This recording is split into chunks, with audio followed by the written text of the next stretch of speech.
आज आपण बनवणार आहोत गव्हाची पौष्टिक खीर. गव्हाच्या खिरीसाठी लागणारं साहित्य: 1 वाटी तुकडा गहू किंवा इंग्रजीमध्ये क्रॅक्ड व्हीट नावाने मिळतं आणि किंवा सोजी.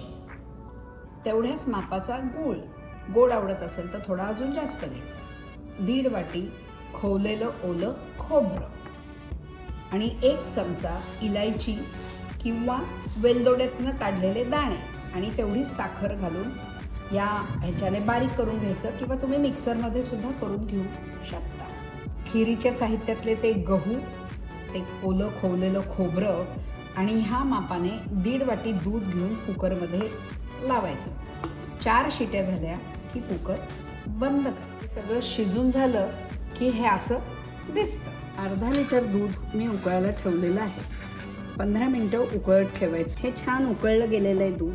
गॅस आता थोडा कमी करून टाकायचा आणि आपलं जे शिजवलेलं सगळं साहित्य होतं गव्हाचं ते ह्या उकळत्या दुधामध्ये टाकायचं.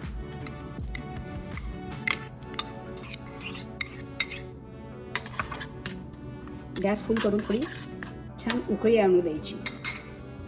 आता याला छान उकळी आलेली आहे. आता ह्याच्यातनं थोडंसं अजून ओलं खोबरं असेल घरात तर टाकायचं. जरा चांगली अजून चव येते म्हणून टाकायचं.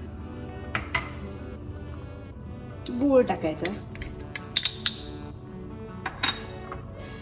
आणि ती साखर आणि वेलदोड्याची जी आपण इलायचीची पावडर करून ठेवलेली ती त्याच्यात टाकून द्यायची आणि छान हलवायचं. गॅस कमी करायचा आणि 2 मिनटं अजून उकळी येऊ द्यायची.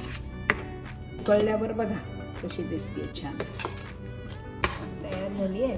मी त्याच्यात थोडे काजू बदाम आवडत असेल तर टाकून द्यायचे. छान गव्हाची खीर खाण्यासाठी तयार. आवडली असेल तर कमेंटमध्ये नक्की कळवा आणि लाईक आणि फॉलो करायला विसरू नका बरं का.